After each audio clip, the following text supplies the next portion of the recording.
Bienvenue dans Vivre avec Intention, le podcast dédié aux femmes qui aspirent à forger leur identité et à vivre pleinement alignées sur leurs valeurs. Alors que tu sois déjà mariée, en couple ou en attente de ton partenaire divinement destiné, ou simplement en quête de sens et d'épanouissement, ce podcast est fait pour toi. Je suis Vanessa, ton hôte, et je suis ravie de te retrouver pour une nouvelle exploration sur la vie, la croissance personnelle et l'intention. C'est dans un mariage, en fait, il arrive que les blessures s'installent. Pas forcément à cause de grandes choses, mais parfois ça peut être de petites choses accumulées, des non-dits, des silences qui sont beaucoup plus lourds, des accumulations en fait au fil des années. Et quand un cœur est blessé, malheureusement, en fait, il se renferme, il se durcit aussi parfois. Et si tu es en train de traverser cette période-là en tant qu'épouse, je voudrais juste te partager 3 petits conseils simples, mais qui peuvent vraiment t'aider en fait à traverser cette période-là. Alors la première chose, en fait, c'est de reconnaître ta blessure sans culpabilité, sans honte. C'est ne pas minimiser en fait ce que tu ressens. Il n'y a pas de honte en fait à pouvoir mettre des mots sur ce qui se passe. Si ton couple traverse des difficultés, c'est difficile à la maison, juste le fait de reconnaître en fait qu'il y a un problème, qu'il y a une difficulté, c'est déjà le début en fait de la guérison. Parce qu'on ne peut pas guérir ce qu'on ne connaît pas. Et donc, c'est vraiment de te dire déjà que, d'accord, en fait, il se passe quelque chose, il y a un souci, il y a quelque chose à régler. C'est de ne pas minimiser, en fait, ce que tu ressens. C'est ne pas te dire non plus que tu n'as pas le droit de ressentir cette douleur-là, que cette douleur-là n'est pas réelle, peu importe ce que les autres personnes à l'extérieur peuvent dire de la situation. Pendant ce temps-là, si tu te sens fatigué, épuisé, submergé, en fait, à bout, c'est de reconnaître en fait ce temps-là pour que tu puisses prendre du temps pour toi. Donc c'est pour ça que je te disais que la première étape, c'est vraiment de reconnaître la blessure, de reconnaître en fait ce qui se passe pour que tu puisses commencer à poser des actions.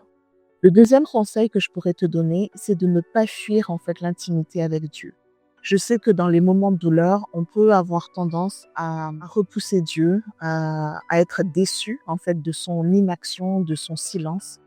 Mais il y a des blessures que seul Dieu peut guérir. Il y a des blessures que seul Dieu peut aller en profondeur. Et pendant ce temps d'intimité avec lui, c'est pas juste de faire une prière, on va dire religieuse, c'est vraiment de te dire, je me pose avec lui, je lui dis ce que je ressens, j'ouvre mon cœur et je le laisse agir. Donc vraiment ne minimise pas non plus ces petits temps d'intimité avec lui. Ces temps d'intimité n'ont pas besoin d'être beaucoup de paroles.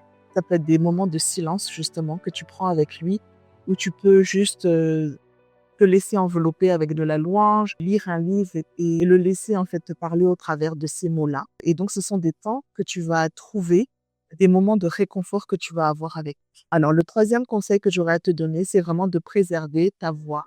Parce que je sais que lorsqu'on est dans ces situations où on se sent blessé, on aura tendance à se taire, à se renfermer sur soi-même, à s'isoler. Mais ta voix est importante, ta voix compte. En fait, tu auras besoin d'exprimer tes besoins, tes limites, mais aussi tes ressentis.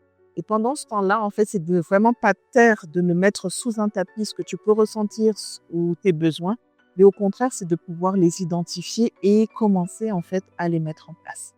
Donc, ces 3 outils qui peuvent être simples, qui peuvent peut-être te paraître aussi difficiles à mettre en place au début, mais vas-y un pas à la fois.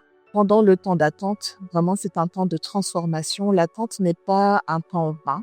C'est vraiment un temps où tu vas prendre le temps de te redécouvrir toi, de prendre le temps de prendre soin de toi. Peut-être que c'est un temps que tu n'as jamais pris parce que tu as toujours été occupé avec les enfants, avec le travail, avec le mari. Et c'est un temps vraiment à part que tu prends pour toi.